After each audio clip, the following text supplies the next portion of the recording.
an opportunity at the end of the game, but the drive stalled at the Cardinals' 31-yard line, and they ended up losing 26-33. There were conflicting reports over the weekend about now backup QB Carson Wentz. First, that he did not want to stay in Philly if he wouldn't be the long-term starter, and then a newer report saying that Wentz actually doesn't want out. Fox Sports NFL analyst Michael Vick is joining us this morning. Mike, how close are you to saying that Jalen Hurts is the future for the Eagles? I'm very close, and for a lot of different reasons. And because yesterday, that was just a smooth performance by Jalen Hurts, and it was effortless. You know, I thought he did all the right things in all the right key moments at the game other than win the game. He didn't turn it over. And I certainly felt like he positioned himself. And, you know, when you look at a guy, you know, like Jalen Hurts and his skill set and what he brings to the table, you automatically start thinking about the future, building around him, and you know, how the offense can potentially progress and what you can do in it. And I know if I'm thinking that way, you know, Doug Peterson has to be thinking the same. And, you know, this situation just reminds me of Dak Prescott and Tony Romo all over again for all the right reasons. And it's about progression. It's about, you know, getting better. It's about the team, you know, ultimately. And you can't win if you don't have the right guy behind center. Not to say that Carson wasn't the right guy. It was just, it started to look like the paint was just running a little dry on the wall. And, you know, for Philadelphia Eagles fans, you know, they probably feel like they need something new. I know that's the way they feel. And you know, they don't give you too much time out there. And, you know, when there's some new blood like Jalen, you know, a guy who looks like you can build around him, you know, why not go for it? So I think now is a telltale sign, you know, for Doug Peterson and the organization getting a good look at Jalen so they can make a decision. You know, the Oakland Raiders at the time, they did the same thing. They drafted Derek Carr in the second round, and they moved forward with it. He was Matt Schaub's predecessor at the time. So, you know, this is not anything new. It's not nothing we never seen before. You know, it's just the right decision at the right time being made, and it's an accurate decision. So I like what Jalen Hurts did yesterday, and I think you can just build and improve on that. It's only 2 games, but I'm going to go back to what you said about the Cowboys and Tony Romo's situation. Romo got hurt. There's no way, no matter how bad Tony Romo would have played, would Jerry Jones have allowed Dak Prescott to get in that starting lineup, Skip. If Tony Romo was healthy, he lost. Just on pure performance. Just on pure performance. Right. But for me, it's only 2 games, Mike. Now, I'm going to need to see him play, build upon what he's did, because those 2 games that he's played phenomenal. He beat New Orleans, who didn't show up defensively 2 weeks ago, but showed up yesterday, and it took a Herculean effort by Mahomes in order to win the game. And then, even though he was battered, he still found a way yesterday, sacked 6 times. He still made plays with his arms. He still made plays with his legs. So I'm going to see more of that. The Eagles, Skip, they would be upside down. And if you ever owned a car or home, Skip, you know what that means. You owe more than what it's worth. Yeah. You owe Carson Wentz. Skip, he's due over the next 3 years, $99.5 million. If you cut him, it's $60 million in dead money. You're going to have to make a decision because, Skip, I think by the 3rd day of the new year, you have to make a decision on it because his 2022 salary becomes guaranteed. 2021 will already be guaranteed. Yep.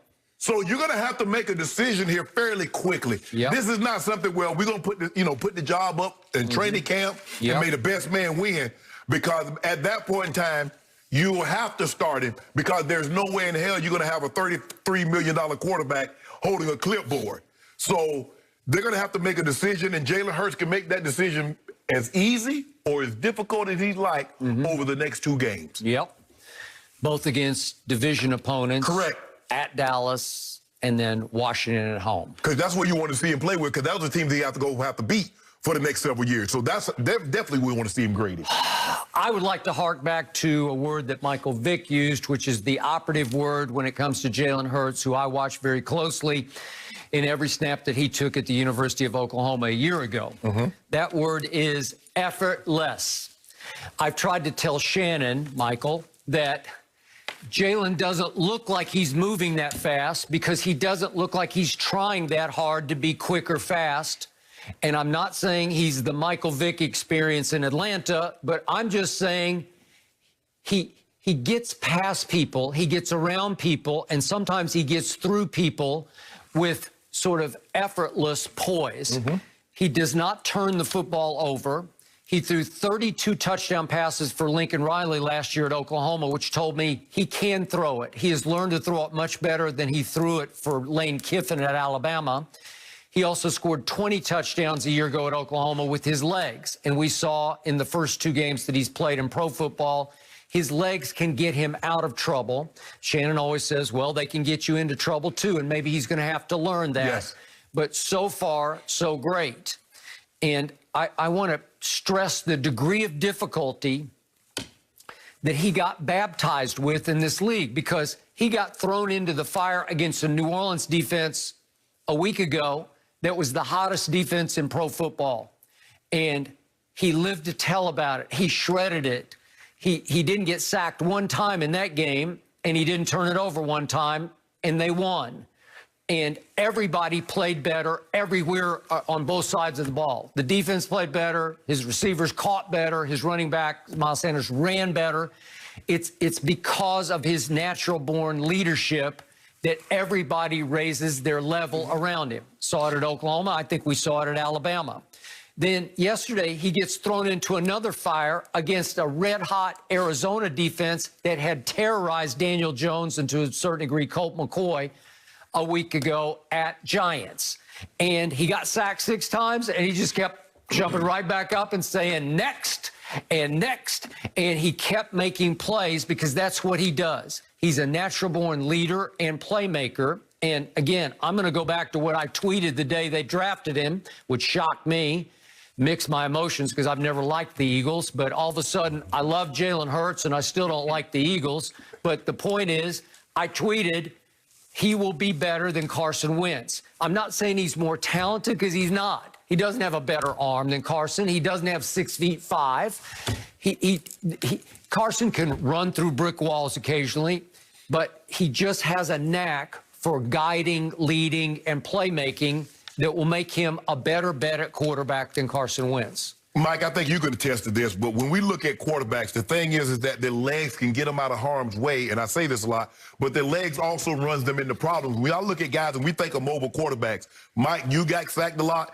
As a matter of fact, Randall Cunningham had the record for the most sack until David Carr broke the record. Steve McNair, Kyler, Deshaun, Russell Wilson, their legs get them out of get them out of harm's way. Let them make plays on the edge, but sometimes it runs them into the sack where you're getting away on the front side, you're running into something on the back side. Or they think they can escape, and then they can't. Run right into it. Yeah. Mahomes, that's how he got sacked for 30 yards, because he's like, oh, I'm going to get up out of here. I'm just going to retreat back, and the guy swiped his leg and got him. Go, Michael.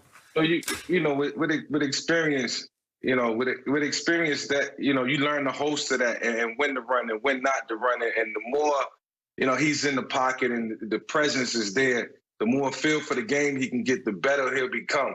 So, you know, I'm not worried about that with Jalen Hurts. That's OTAs, mini camp, training camp, all that'll come with repetition. And, you know, so with Jalen Hurts, I think Skip just hit it on the head. You know, it's a lot of upside right there. But let me just shift gears to Carson Wentz real quick.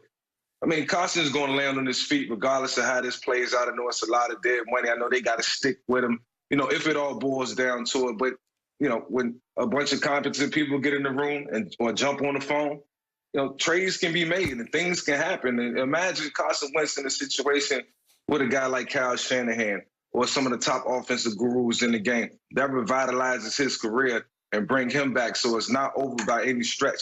That's more the reason why I say you can move forward with Jalen Hurts. It's just a new look for the Philadelphia Eagles. Okay. Still going to be a lot of money, dead money, even if you trade him.